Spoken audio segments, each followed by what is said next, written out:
on the stairs.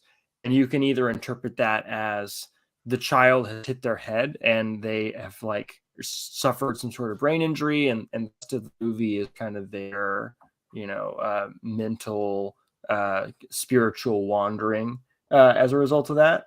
Or I've also heard it interpreted as the child's father is abusive, and this is like a story that he's telling somebody else to cover up his own abuse of his children.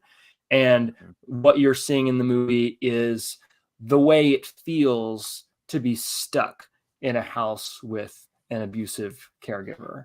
And so these children have woken up in the middle of the night. Doors and windows apparently have disappeared. They are scared, alone, can't find their parents, and they mostly post up in the living room and watch TV and play with Legos. Like mostly you are kind of, you're from an arm's reach away, kind of like witnessing these kids play with Legos and watch TV, but you never really see the kids. You never really see their faces. You see basically no characters' faces in this movie. Everything that happens plot wise is sort of implied by suggestion, and like all the dialogue you hear is coming from somebody who's just out of frame, just off screen. And so it's kind of an interesting experience to piece together and feel out what's happening in this movie, and be sort of subsumed by the really intense atmosphere of the movie, because it is less a story of, one of my friends described it as like, it is less a story about a haunted house and more like what it would actually feel like to be in that house. You're not really going through any sort of standard genre plot beats. You're just sort of like stuck in this place, these characters stuck in this place. And it's real disconcerting and can be, very unsettling. It is visceral, I would say. Like our friend of the pod, Mike Thorne, has talks about this phrase, affect horror. Like he doesn't, he prefers horror that like actually kind of rattles him fear wise, right? And I think this is a movie that is going for that. It's less interested in traditional storytelling or thematics or anything like that, and more interested in just like giving you this sensation that these characters are having. And yeah, go ahead, Zach. I was just gonna ask, like, just from the stills I've seen of it, and just kind of the marketing and everything, it seems like this is at least a film, like as you're describing, experience wise, that kind of has a kinship to Blair Witch and Paranormal Activity. Yeah, so it's kind of in a way, the kind of Paranormal Activity movie that I've always wanted to see. When I watched Paranormal Activity, I talked about this on the podcast episode we did about it. I was so taken with that shot of the bedroom, like the blue tinted surveillance shot that they set up, where you're just watching these characters sleep and watching like the door slowly close and things like that. And I felt like, man, what I want is a paranormal movie directed by like Yoshi Kurosawa or Pitchpon Receptacle or Chantal Ackerman or somebody, right? And this is kind of that movie, where it's kind of a Blair Witch if in Blair Witch you were mostly just looking at like the leaves as the characters were crunching through them, and you weren't really hearing a lot of their inane conversations. That sounds honestly a lot better than listening to them talk in Blair Witch. So, that is miserable. Truly. Now I've mostly described this as like a very, affecting, effective horror movie. But your mileage will definitely vary on this movie. My mileage varied throughout the runtime. I've kind of gone back and forth on it since watching it multiple times. Because you are the headspace that I was in while watching the movie kind of fluctuated back and forth between like, this is unsettling, this is scary, I feel unsafe, to I'm bored. When will something happen, right? Or like I've seen this shot before, or in some cases, like I'm annoyed because they do. Kyle Ball does include a couple of jump scares, and they're pretty like cheap, manipulative jump scares. I gotta say, like.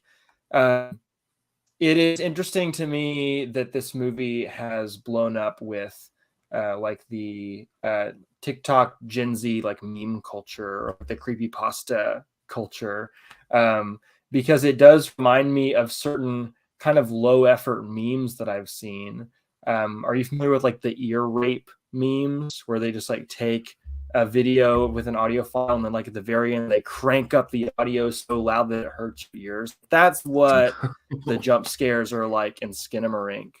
And like, yeah, I jumped. Like I audibly like gasped when these things happened, but it wasn't necessarily because the film was like moving me in any sort of way. It was more like I got stuck with a cattle prod. And like, of course I was going to jump when that happened. Right. So having that experience with it, kind of going back and forth, like, is this cool and experimental and scary, or is this kind of boring and cheap and low effort and manipulative? I was trying to investigate that feeling for myself. So I went and listened to / watched a bunch of interviews with the director, Kyle Edward Ball. He also has a YouTube channel where he was making short films for several years before making this. And I unfortunately have to concur with a handful of folks on Letterboxd who have been writing about this. Kyle Edward Ball kind of gives off dumb guy energy. Like I don't know the guy personally. I don't want to say he's unintelligent or he's a hack or anything like that. But like, this is a movie where your experience with it is totally subject to how charitable you want to be to the movie. Like, it's kind of an emperor has no clothes situation. Do you or do you not?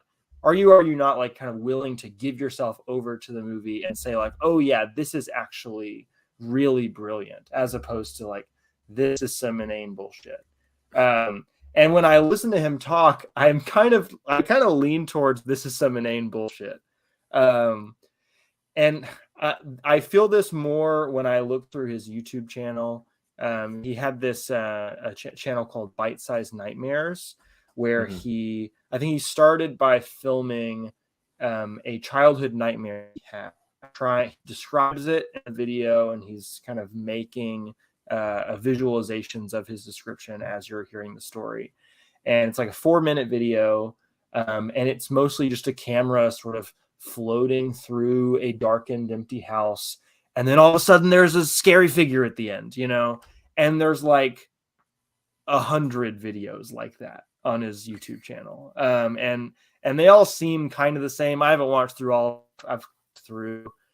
He also has a bunch of videos that are like 3 hours long of like, their descriptions are like, you're in a house but you're a dead child or something like that, you know, like it, you know, those videos like Redbone but you're in a bathroom at a party, you know, like just taking an audio thing that people are familiar with and putting a filter over it and saying it's art. Like that is kind of the vibe I get from some of Kyle Edward Ball's stuff. But like, I also got to hand it to him that it can be really effective. So I am still not kind of whiffly waffly, not really sure where I'm going to land on this. But one thing that makes me admire Skinamarink more in some ways is I also watched his short film Heck. It was the longest thing he had done up until Skinamarink, other than like the 3-hour low effort YouTube loops. And Heck has been described as a proof of concept film for Skinamarink. And it is pretty identical. But instead of being an hour and 40 minutes, which Skinamarink is, and that's almost definitely way too long of a runtime for that movie. Heck is only 30 minutes. And so when I left Skinamarink and thought like, man, that was cool but too long, I was wondering, what would this guy's work look like in a shorter form? And Heck is really bad. I very much disliked it.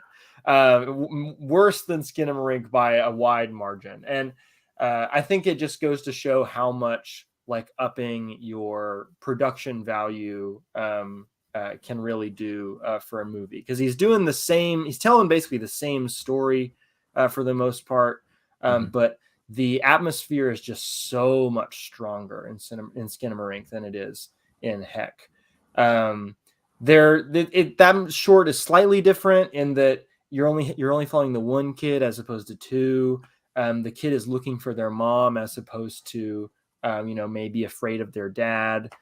There's also a really, I think, bullshitty manipulative reveal in the last 5 minutes of Heck where the kid says like, "Mommy, I'm sorry I got cancer," which just seems like a very easy way to give pathos to a film that wasn't actually generating pathos up until that moment.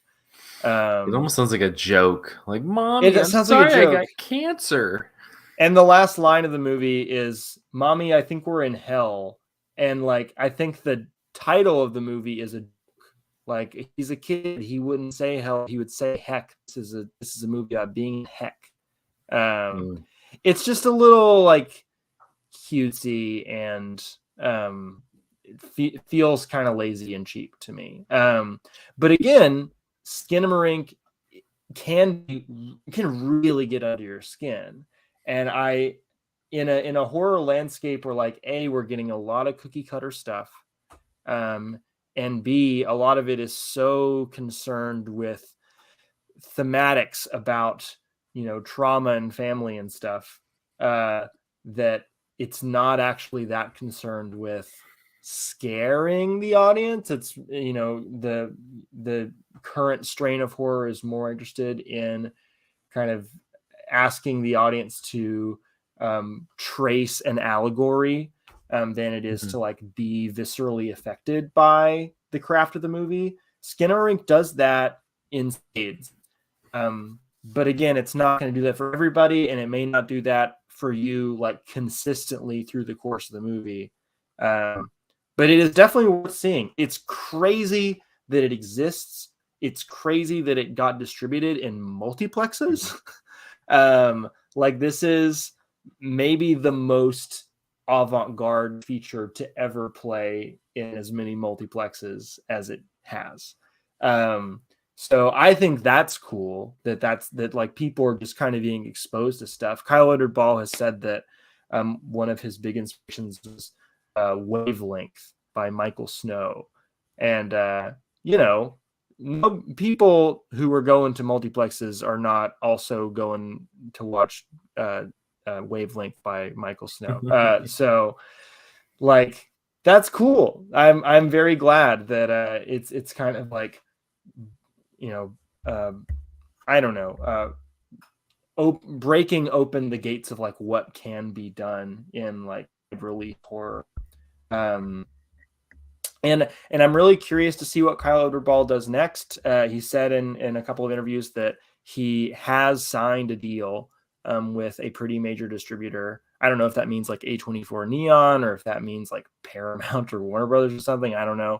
But he said that he is going to make another horror movie, and it's going to be out 2023 or 2024. So that will kind of be the litmus test for me as to like, does this guy actually have the juice or not? Like, can he make a movie that is not Skinamarink for another 2 hours? Because based on what his YouTube channel is, it seems like that's kind of all he's got in the tank. But we'll see. Like, I could be proven wrong, and this guy could be like one of the major new voices in horror moving forward. Who knows? Will dummy Kyle Edward Ball not just be a dumb guy? Who knows? Maybe I'm totally misreading him and being uncharitable and mean. And I hope that's... I mean, honestly, if the guy name checks Wavelengths by Michael Snow, like, he at least is somewhat interesting.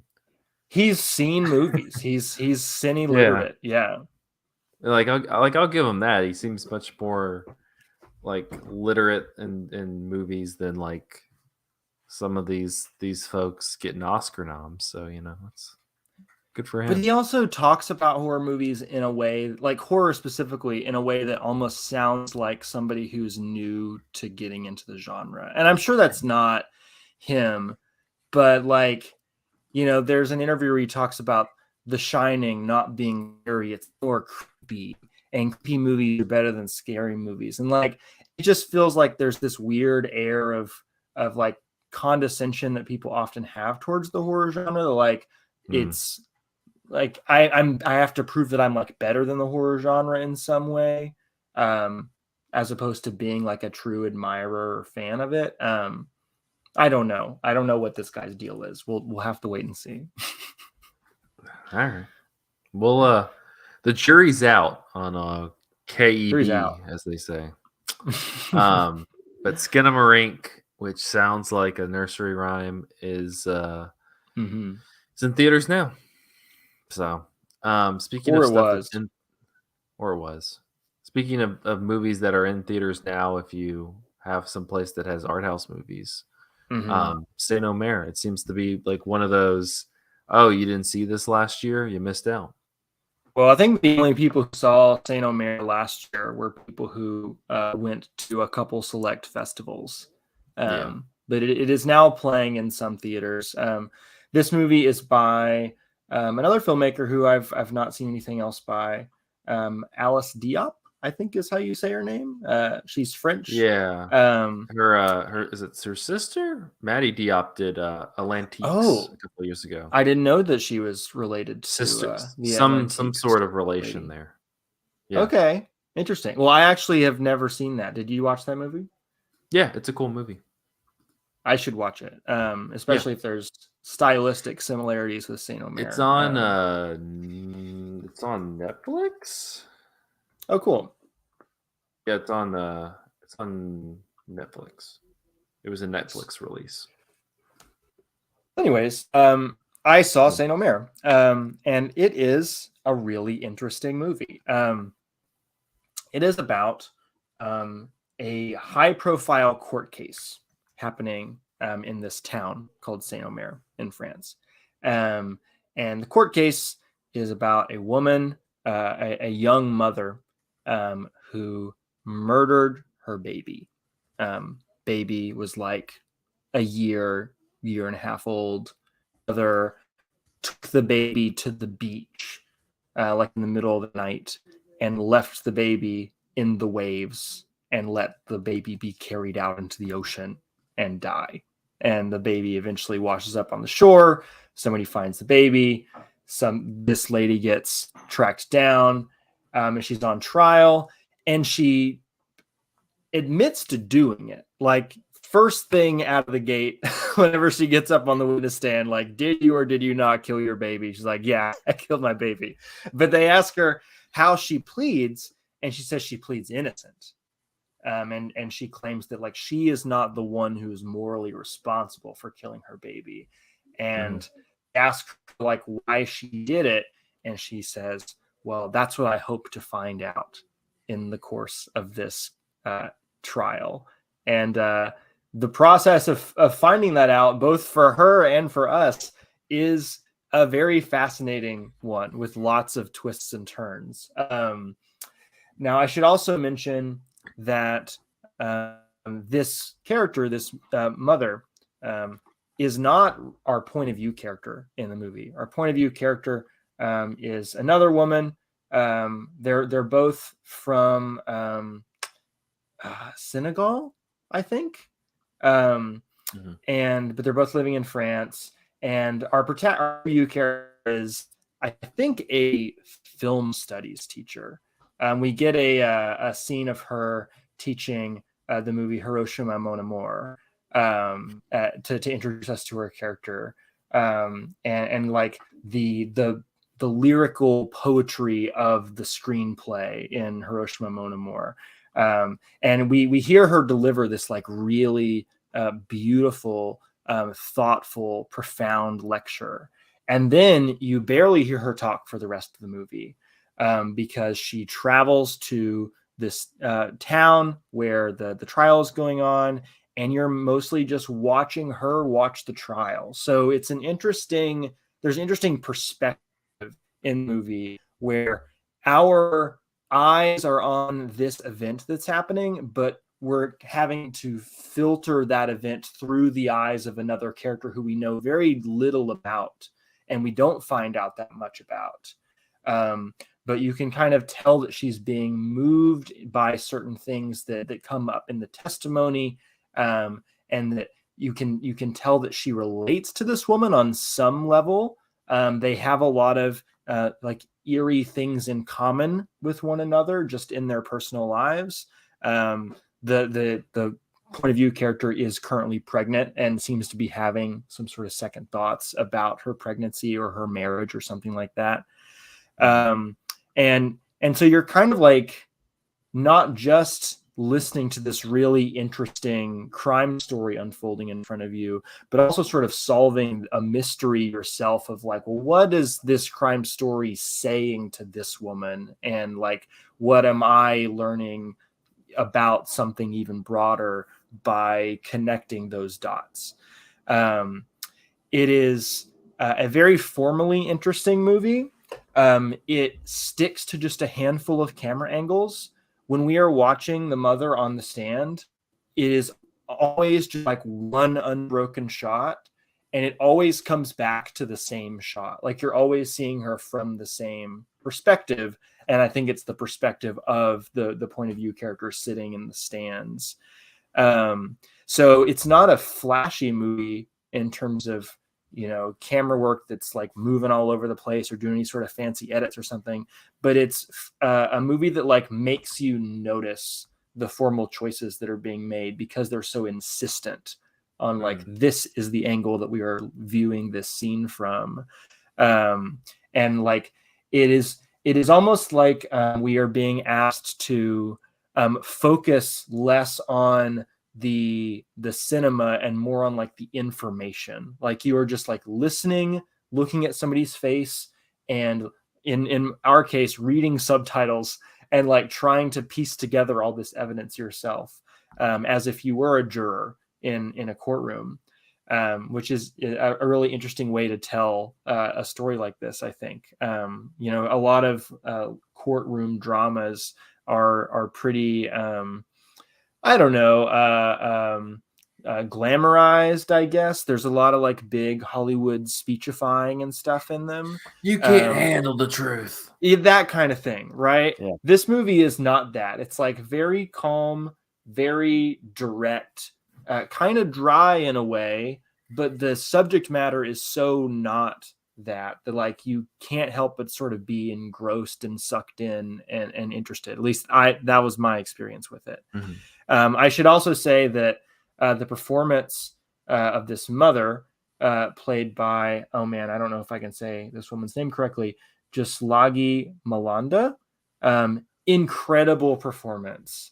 She has been in a grand total of 2 movies. It looks like I have not seen her other movie. And the choices that woman makes in terms of like just playing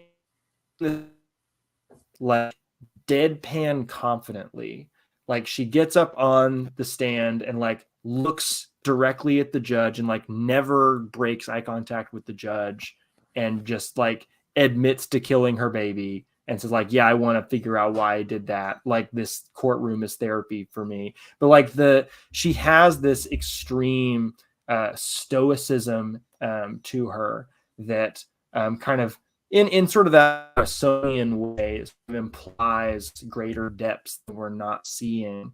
And in the small moments where she does kind of break or reveal those depths, it can be really moving. So fantastic performance.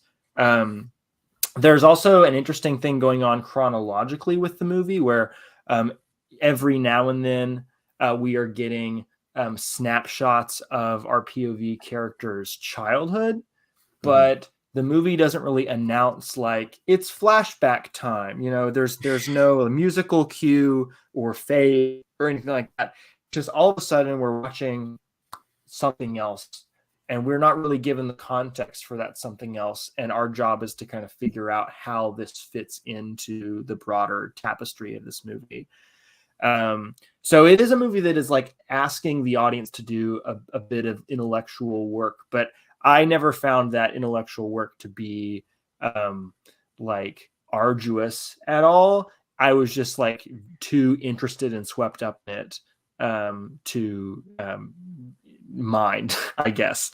I will also say, as a literature person, there are some really interesting literary connections that this movie has. I don't know if they're intentional literary connections or not, but of course, I can't help but think of Toni Morrison's Beloved, which is another a story about a Black woman murdering her children, and also Richard Wright's Native Son, which is a really interesting court drama that is like sort of the masculine equivalent of this movie's like that it's going on. Where that book is about a man who has raped and beheaded a white woman, and like his lawyer essentially argues that he can't be held responsible because of like the material conditions of society. And like it's that novel is like a lengthy exploration of the possibility of that idea. And this movie seems to be trying to delve into similar thematic territory. And it's real good. People should see it. Check it out. Yeah. No, it's definitely one when it becomes available to me. I've been wanting to check it out because I've seen good stuff about it. Mm-hmm. Well, cool. Well, all right, we're gonna take a quick break, and then we're gonna take one final trip down Muppet Lane. That's right. Part 2 after this.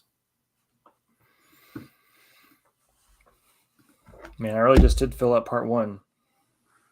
It happens. I'm glad you didn't have anything else. No, I mean it's I think last week I was just chattering the whole time, so it happens. Yeah. Your connection's kind of going in and out. I can't tell if it's on my end or your end. Hold on, let me go to speedtest.net here.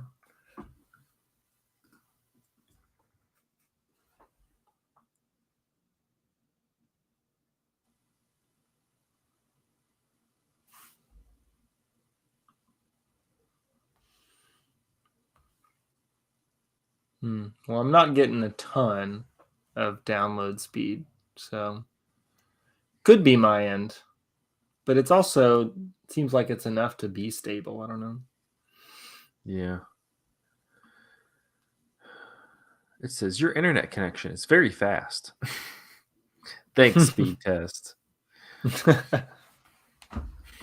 You're fast too. Oh.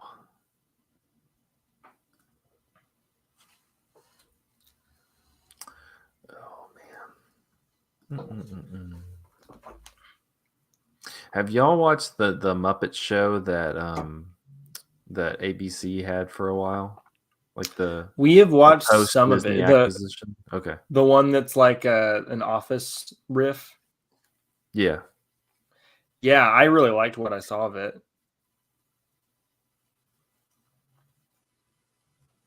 Yeah, I was just curious because I think it did like one season, maybe.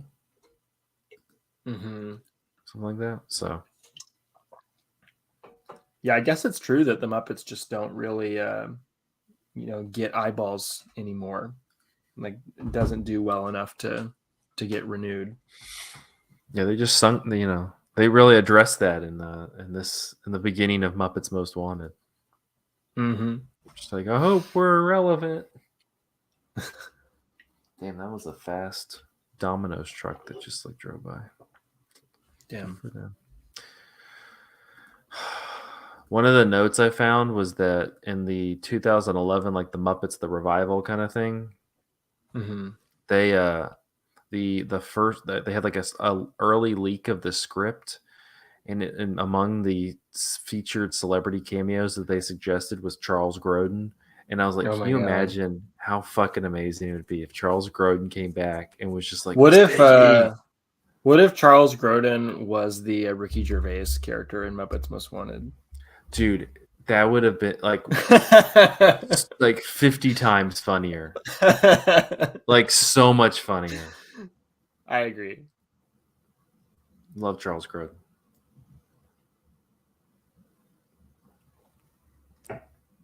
He could have been more like his Midnight Run character, where he's just like in Midnight Run, he's just like bouncing off of like De Niro's character the entire time. It's very entertaining. He's just kind of playing off of him. It's entertaining.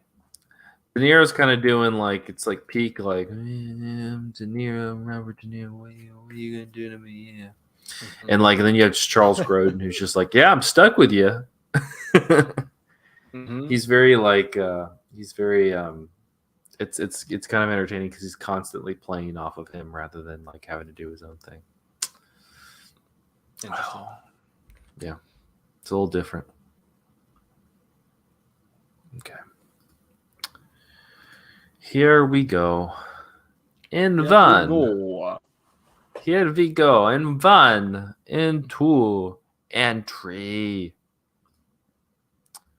And we're back with part 2 of episode 440 of Cinematary. In this part, we talk about the Muppets 2011 and Muppets Most Wanted. I can't do that the whole time. Directed by Jason Bobbin from a script by Jason Segel and Nicholas Stoller. The film stars Segel, Amy Adams, Kermit the Frog, Fozzie Bear, Walter, Great Gonzo, Miss Piggy, and Chris Cooper. Walter, the world's biggest Muppet fan, is on vacation in Los Angeles with his brother Gary and Gary's girlfriend Mary. They discover that greedy Tex Richmond plans to raise Muppet Studios and drill for oil on the spot. Desperate to save the Muppets' former stomping grounds, the three friends join forces with Kermit to reunite Miss Piggy, Fozzie. Isn't that one of the jokes in this one? He's like, Fonzie. Don't remember. I think he keeps Constantine keeps calling Fonzie. Oh, you're right. Yes. To reunite Miss Piggy, Fozzie, and the rest of the gang to hold a telethon to raise the $10 million they need to save the studio. In 2008, Jason Segel and Nicholas Stoller pitched a concept for a Muppets film to Walt Disney Studios Executive Vice President of Production Karen Falk, and they were offered a deal to develop their script. In June 2008, Segel announced that he had turned in the first draft of his script and was hopeful that the film would live up to previous Muppets movies. Later in 2008, Stoller noted that he and Segel had written a, quote, old school Muppets movie where the Muppets have to put on a show to save the studio. In the same interview, Stoller also confirmed that they would get as many cameos and guest stars as possible, that Segel would play a ventriloquist, which I don't think ever. He's just kind of a person. He's a very Muppety man. Yeah. Or is he a very manly Muppet? We don't know. Originally, the film was titled The Greatest Muppet Movie of All Time, and an early leak of the script suggested that it would feature celebrity cameos by Vince Vaughn, Jon Favreau, Christian Bale, Ben Stiller, Steve Carell, George Clooney, Jack Black, Jean-Claude Van Damme, Mel Brooks, Matt Damon, Anne Hathaway, Emily Blunt, Rachel Ray, Bob Saget, Lisa Lampanella, Nelly, Jeff Ross, and Charles Grodin, which is just making me sad. She is in it. But I'm just like, can you imagine if they brought Charles Grodin back? I would have been so excited. And he just like rekindled his Miss Piggy relationship. We were just talking off mic between parts about how it would be incredible if Charles Grodin was playing the Ricky Gervais part in Muppets Most Wanted. Oh, he is unfortunately not. Yeah, so much better. It would have been great. Another former title of the film was The Cheapest Muppet Movie Ever Made, after a new script written by Jerry Jewell back in 1985. Wow. A cameo was written for the Sesame Street Muppet Elmo, but was rejected by Disney's attorneys and representatives from Sesame Workshop. Those legal battles between Sesame Street and the Muppets. The film required extensive blue screen shots and matte backgrounds. In the scene where Walter is running atop a dresser, the puppeteers perform Walter's choreography while wearing blue costumes against a blue screen. The result had the puppeteers completely gone from the final shot. A majority of the Muppet characters were also completely rebuilt for the film. The majority of the songs for the Muppets were written by Brett McKenzie, who previously worked with Bobbin on a television series based on McKenzie's band Flight of the Conchords. At the Muppets performers' behest, McKenzie rewrote lyrics where the characters directly referred to themselves as puppets. McKenzie also was informed during recording sessions with the performers that certain Muppets, such as chickens and penguins, do not speak and instead vocalize in onomatopoeic sounds. You got to know this stuff. You got to know if you're going to be making Muppet songs. Mm-hmm. Prior to the film's release, some past Muppet performers were reportedly critical about the film's portrayal of the characters. Retired Muppet performer Frank Oz initially disapproved of the script and thought that the earlier version was disrespectful toward the characters. After the film's release, he modified his earlier statement, saying, quote, "I thought the film was really sweet and fun, a little too safe, a little retro. I prefer more cutting edge in the Muppets. But to the Muppets, although they never really left, it's always been a kind of subculture. It's always been there in our popular culture a little bit. So I'm happy that people are happy." In 2011, Variety said, effortlessly blending wised-up, self-reflexive humor with old-fashioned, let's put on a show pizzazz, The Muppets is an unexpected treat. And in 2011, the New York Times said, how do you reboot an entertainment juggernaut that began to fade before most of its younger audience was born? In the case of the Muppets, you make a leap of faith and hope that the charm of these Jim Henson creations, which once flooded children's television and movies, remains irresistible. On that note, let's talk a little bit about 2011's The Muppets. This is probably the one leading in I'm the most familiar with because I remember going to see this when it came out. I did too. Yeah. Like the songs, got me into Flight of the Conchords a little bit for a while. So. Oh, really? Yeah, I had never seen Flight of the Conchords before this movie. So. Interesting. But I hadn't seen it in a number of years, and now coming back with all my Muppet knowledge that I've developed over the past 3 weeks, 3-4 weeks. It's a totally different movie, right? Yeah, it's entertaining. I don't think it's as together as some of the Muppet Movie or Muppet Great Muppet Caper or even Treasure Island or anything like that. The thing that I kind of am annoyed by, and this seems to be a symptom of most of the Disney post Disney merger Muppet things, is it definitely sidelines some of the good weirdo characters. They even make a joke in Muppets Most Wanted, which we'll talk about in a little bit, about Rizzo the Rat not appearing at all, and you're yeah, Rizzo's fucking great. True.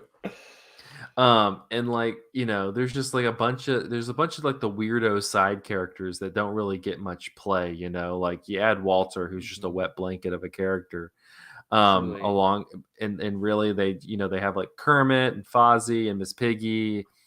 And even Gonzo's a little he's not really given much to do. He didn't get to even be a freak. I just got off of Treasure Island. Gonzo. Yeah, I got off Treasure Island where he's just like a freak the entire time. Craziest thing he does is try to throw a bowling ball at Jack Black's head. Yeah, that's and then he just talks about doing an indoor running of the bulls the entire Muppets Most Wanted. So yeah. But no, it's still fine. A lot of the compared to a lot of the earlier movies, the celebrity cameos I feel are a little bit more forced than this one. They don't have that natural, thinking about the Muppet movie, even though it's very much Mel Brooks will show up or Steve Martin will show up, and it's very it's this person, there's kind of a naturalness, and they at least give them a scene to do something. And in this one, literally John Krasinski is in this movie, never says a word, but just literally he's just shows in the up credit sequence. Well, he's doing the little phone bank thing at the end. Oh, that's right. It's never it's never it goes, that's John Krasinski.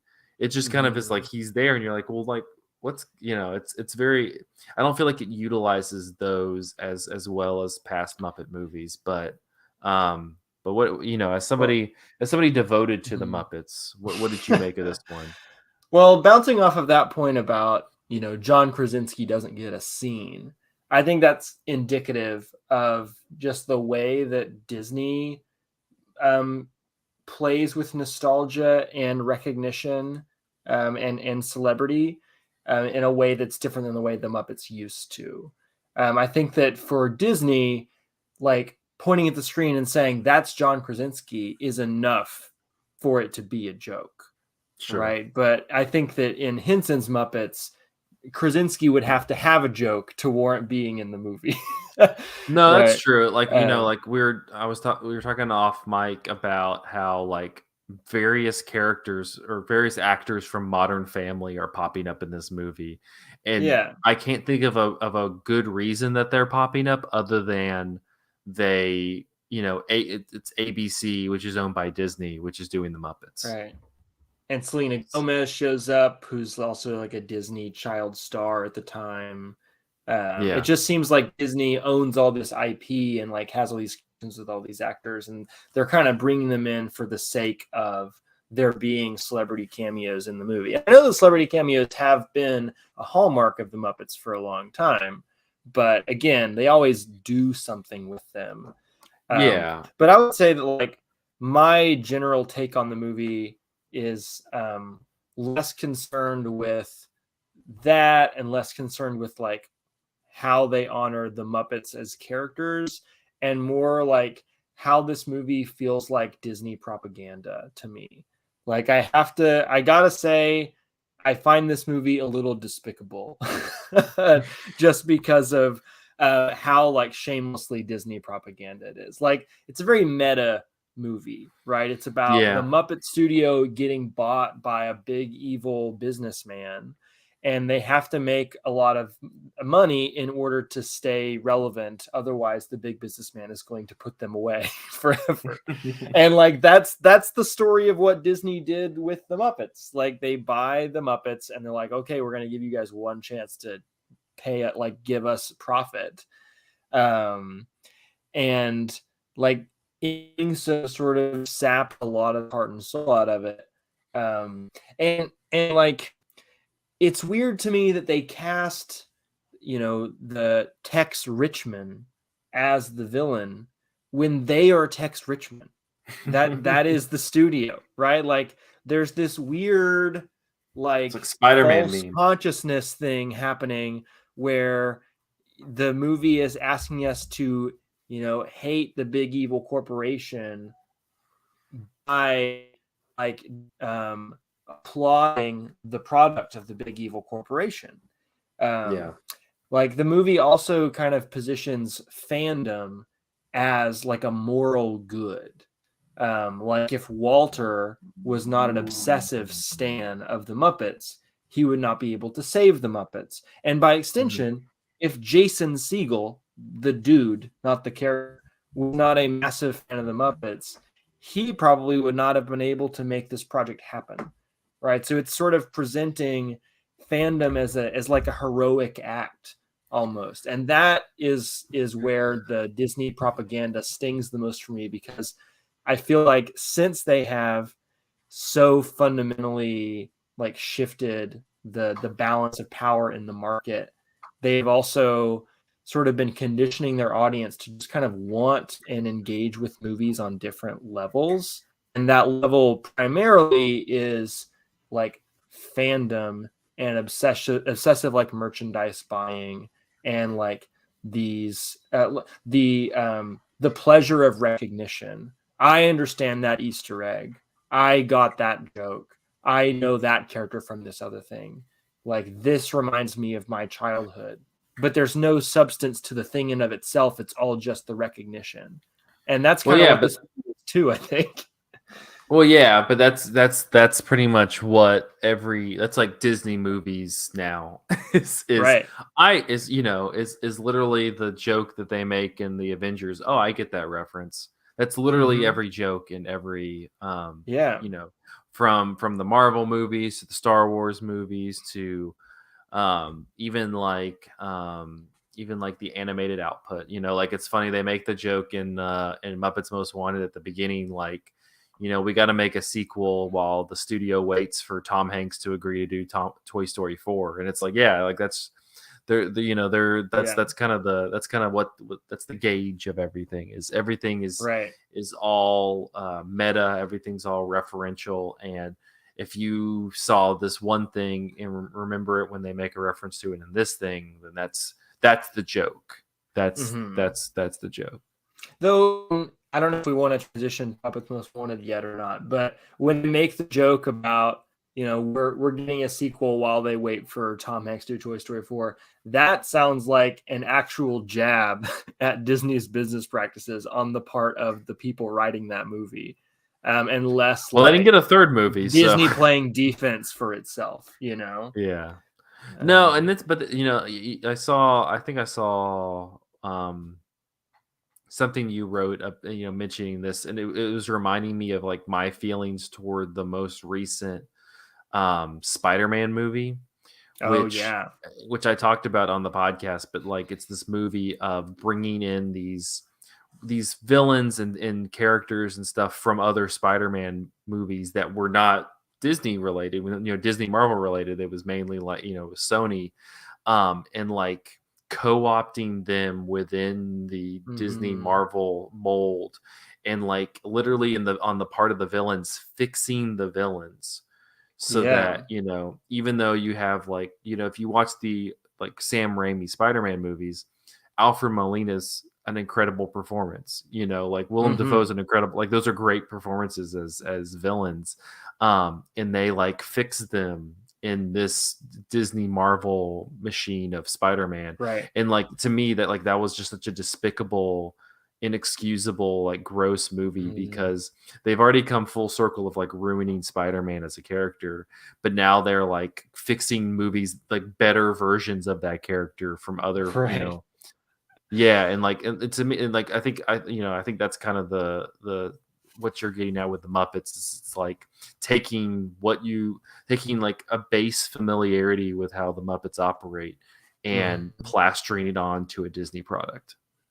And when they plaster on a Disney product, they kind of defang it a little bit. Like, I agree with Frank Oz in that quote that you read, where he says, like, I prefer the Muppets to be a little more edgy, a little more daring. So, for example, like there's a scene where Jack Black is wheeled on stage and a bunch of Muppets sing "Smells Like Teen Spirit," and they're holding up like towels that have the lyrics of "Smells Like Teen Spirit" on it, and you have Beaker hold up when the line "My libido" shows up, he's holding up like "me me me me me me" or whatever. And that moment just kind of made me realize, like, all of a sudden, like, oh, this is like a weirdly censored Muppet movie, because so many of the other ones have had Muppets who fuck, you know, like they've been real edgy and real weird. And like, these Muppets are so straight laced and vanilla that there's just, it doesn't have the same spirit to it. It feels like we're just, you know, selling merch at Disney World. See, you couldn't have Charles Grodin in this Muppets because he would want to fuck Miss Piggy, and they'd be like, "No, this is Disney Muppets.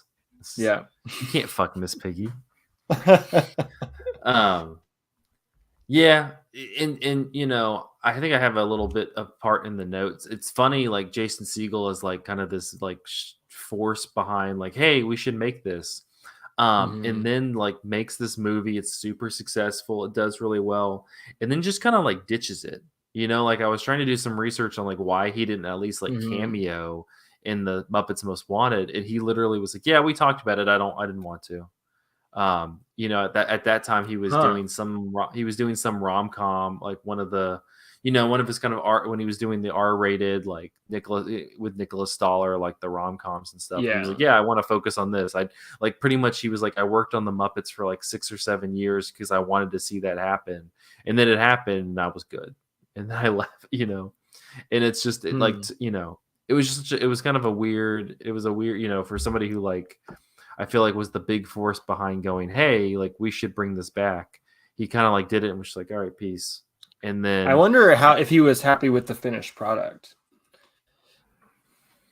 Yeah, I don't know. It's maybe he kind of felt the same way as we're talking about now, where he kind of was like, yeah, I would have liked to make it more in line with the Muppet movies I remember growing up, or just the show in general. And that's just, with Disney holding the keys, it's impossible.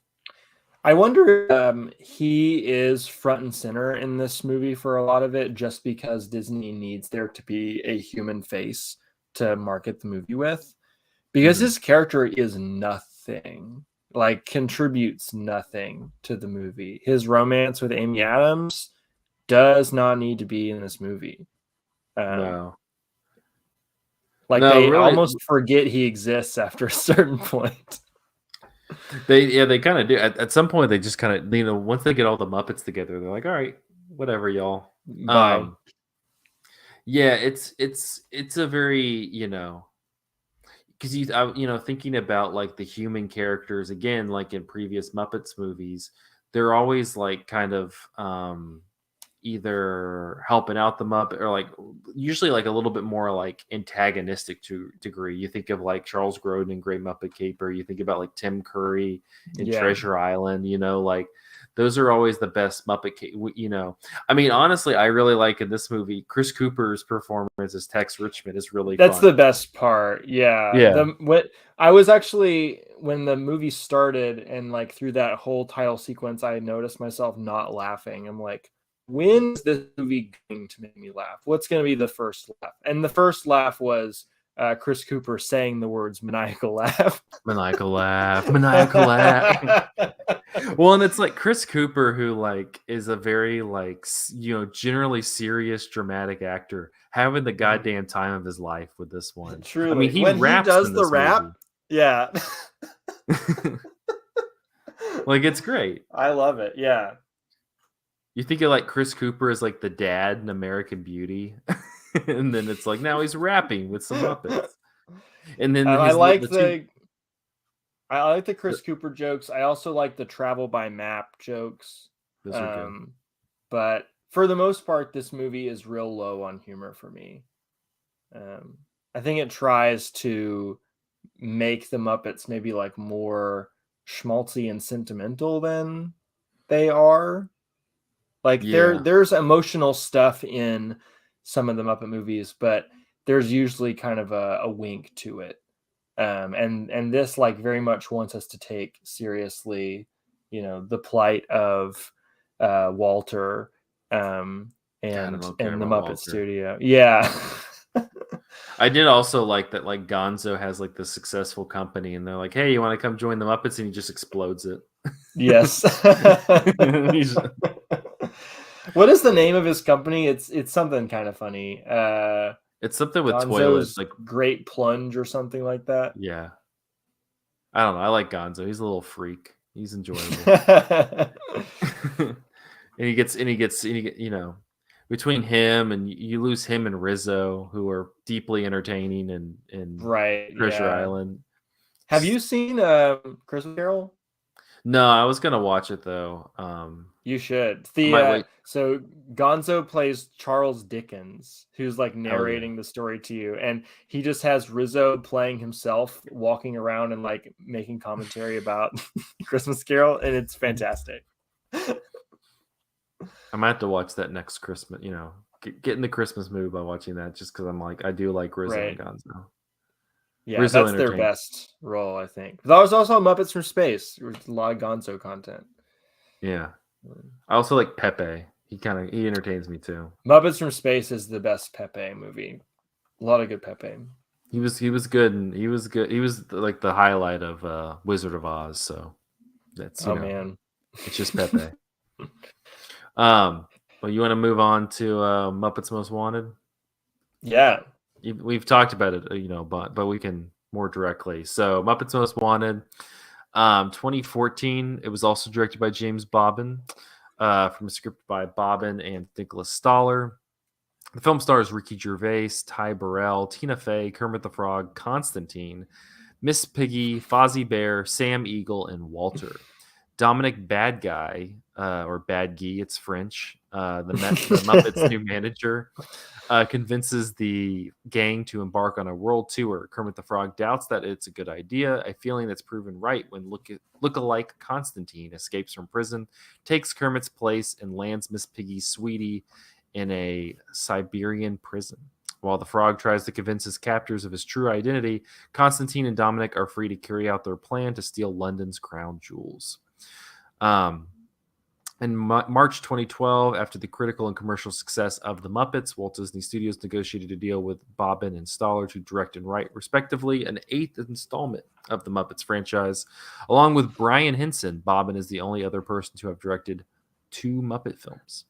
Jason Segel, co-writer and star of the previous film, declined any involvement with the 8th entry, citing that he had accomplished his ambition of bringing the characters to the forefront with the 2011 film.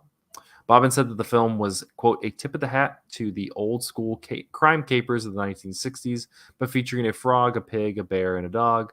No panthers, even pink ones, along with the usual Muppety mix of mayhem, music, and laughs. In 2014, The Guardian said, while this may lack the emotional clout of the Muppets star co-writer Jason Segel's original reboot, leading man Ricky Gervais doesn't really do feelings. It doesn't skimp on good old-fashioned variety entertainment. The bizarre and unforeseeable topicality of putting on a show in a Siberian gulag overseen by a trench-coated Tina Fey merely adds to the air of surreal anarchy. Ignore Statler and Waldorf and just enjoy. And in 2014, Variety said, from the first bars of We're Doing a Sequel, an opening number that shamelessly acknowledges the inevitability and inferiority of most movie follow-ups, this 8th feature showcase of Jim Henson's deeply felt creations pokes fun at itself in a way that seems self-deflating rather than cheekily inspired. If its predecessor was more sheer fun than a Muppet movie had any right to be, then this is the picture that, like comparable box office success aside, will cement a new generation's notions of what this durable Disney franchise more typically has to offer. Toe-tapping, moderately appealing family entertainment, easy to smile at, and even easier to turn off after 20 minutes. Wow. Yeah, Justin Chang did not like Muppets Most Wanted. Man. I really like Muppets Most Wanted. It's like insane to me that this is directed by the same guy and also written by one of the same guys, because it feels so different from The Muppets 2011. I don't know. Did you have more things in your fact sheet, Zach, or are you good? No, that's all. That's it. No, yeah. I think I wondered, going back to what we were talking about before, I wonder, that first Muppet movie was just kind of like, hey, they're bankable. And then this one, which didn't do nearly as well at the box office, was kind of like, yeah, you have a little bit more of a free check on this one because the first one was successful. This seems more like they are trying to do it the way that Henson's crew would have wanted to do it, as opposed to the way that Disney needed to have it perfectly prim and proper for their audience. It feels to me more like a sequel to The Great Muppet Caper than a sequel to The Muppets 2011. Like, it involves a long con that is happening. It involves a human who has an unhealthy obsession with a Muppet, with Tina Fey and Kermit. It's globetrotting all over the place. It's a genre pastiche, and it's just so densely packed with jokes in a way that Muppets 2011 did not feel like it was to me. And this is among the Muppet movies that I think is funniest, that makes me laugh the most. It's also maybe one of the best batches of songs in any Muppet movie. We're Doing a Sequel is great. I'm Number One. I fucking love Constantine's I Can Give You Anything You Want disco thing. We were talking at the beginning of the episode about just the sheer hilarity of hearing a actor doing an impression of a Russian character doing an impression of Kermit the Frog badly. But to add another layer to that, it's an actor doing an impression of a Russian criminal doing an impression of Kermit badly, doing an impression of a disco crooner. But you can kind of hear all the layers of that It's an incredible and it's voice a good performance. song. Yeah. Yeah. So I just think this movie is a ton of fun, and I do have like small critiques with it, but they're quibbles compared to like the way in which the problems of the Muppets 2011 run real deep for me. Yeah, this one I think talking about like the Muppets 2011 didn't utilize cameos well. This one legitimately does utilize cameos well. I mean, at For one point, sure. Christoph Waltz waltzes. Like that's That's true. that's a fucking Muppet thing to do. Like, is to have Yeah, Christoph Waltz waltz. that's the thing that would happen on the Muppet Show. Yeah. It was funny. I was looking. I guess Christoph Waltz was initially supposed to play the Ty Burrell character, but then he had scheduling conflicts, and so he could only do the cameo. But I do like Ricky Gervais less is like going for it, but Ty Burrell and Tina Fey are both really fun in this movie because they're like Tina Fey. You have her who's obsessed with Kermit the Frog and is playing this gulag prison person or whatever. But then I really liked Ty Burrell, who plays this Interpol agent who has just the most hilariously bad French accent because why not?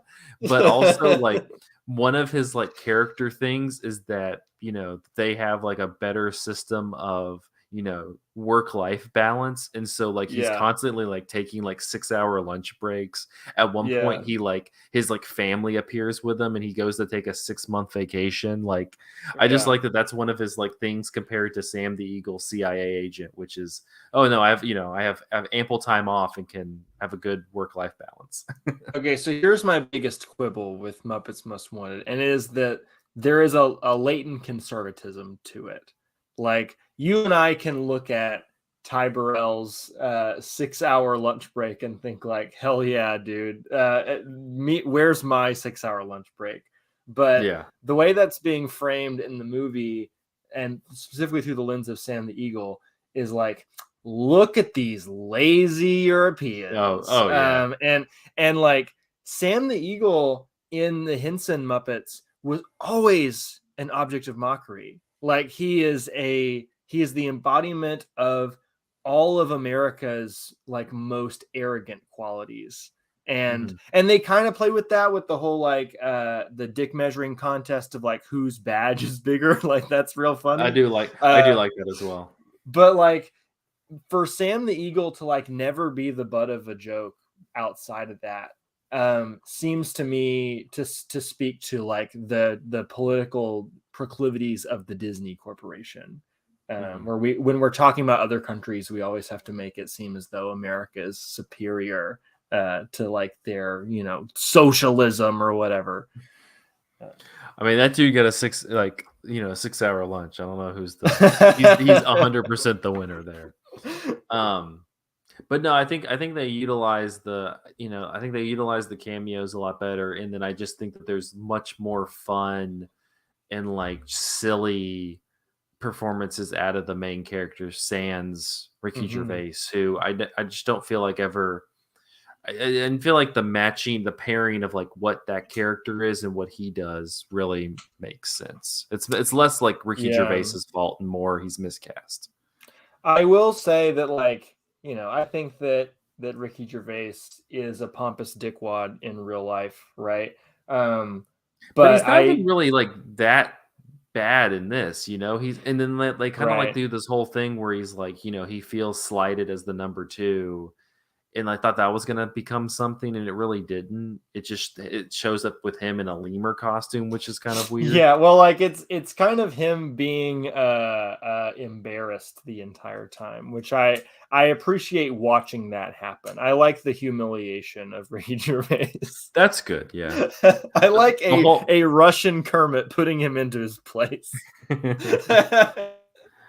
I just Mark. We've talked about the hilarity of the voice, but also Constantine is just an incredible character. I'm so glad he was included in the cast of this movie. What a great Muppet creation.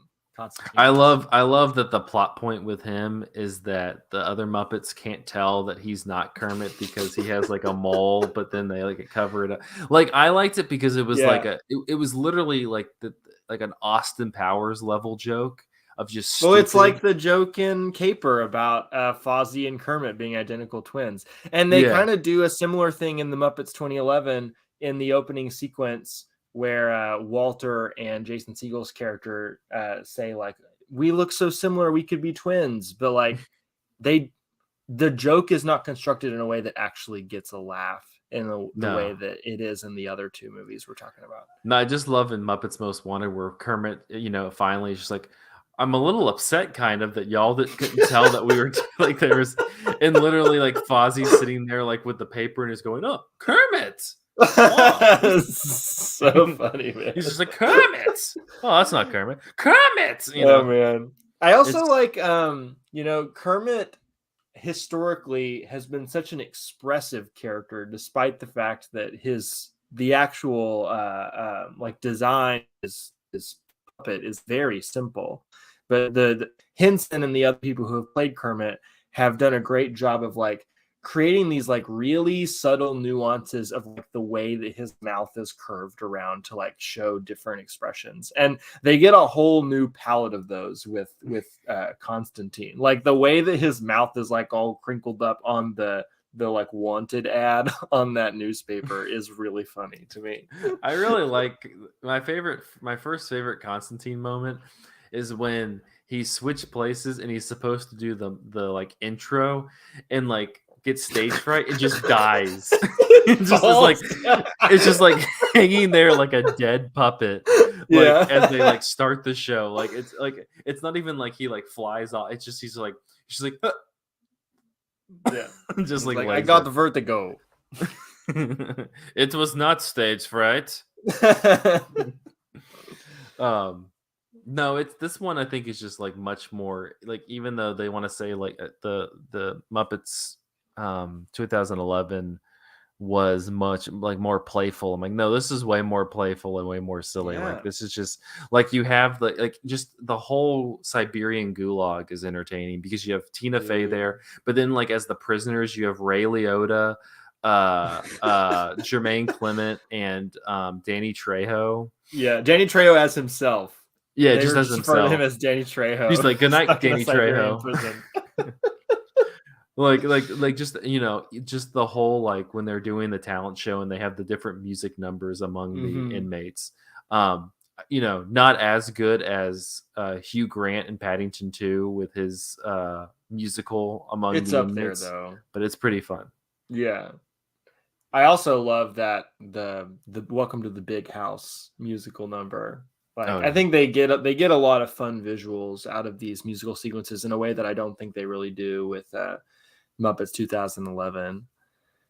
Yeah, this one's a much more like visual movie. Even you have the song at the very end where they're like all stuck on the frozen wall and like kind of playing off of that. Like it's like they get a lot more. They're much again. It's much more like they're able to do a little bit more. They seem watching this after watching 2011 is like, oh, like they seem less restricted in for sure.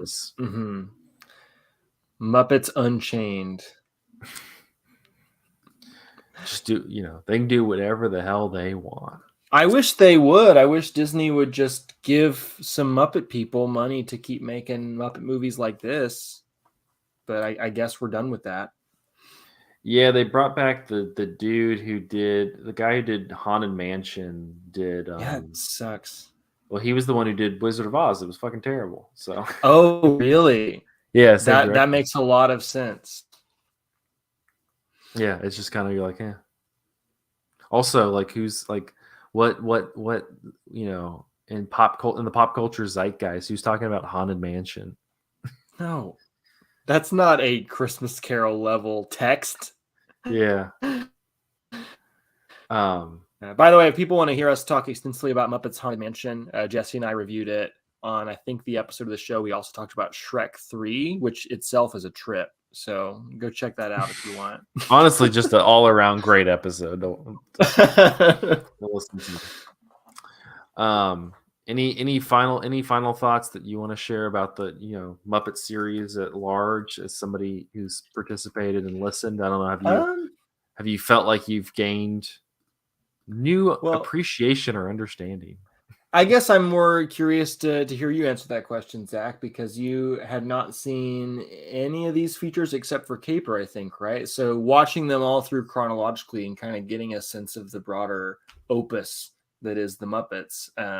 Like what are your I don't know, what's your general sense of them now? I enjoy them. It was a lot of Muppets to watch in a month, I'll be honest. Yeah. They're fun. I don't think I'm gonna go and like just inundate myself with the Muppets. That's why I'm like, I'll watch Christmas Carol around Christmas. Right. Give it some time. But no, they're fine. They're entertaining. I struggle a little bit with coming up with stuff to talk about with the Muppets, but Yeah, I mean, because the end goal most of the time is just like fun and humor. So there's not always like a lot of deep analysis to get into. It's just like, did you find this part funny or did you not? And like what it comes down to with these two movies to me is like Muppets Most Wanted is real funny. That is a really funny movie. I'm glad they made another funny one. Yeah. Before they just started hawking random Disney rides right on for Disney Plus. Rip. Yeah. All right, well, that will wrap up this episode of Cinematary. You can find us on Facebook at facebook.com/Cinematary, on Twitter and Instagram at handles @Cinematary, and on Letterboxd at letterboxd.com/Cinematary, where we list all the movies that we talked about in this episode. If you'd like to support the show, if you're like, we want more Muppets, well, we'll do a Patreon series, and you can give us, $1 and say we want more Muppets.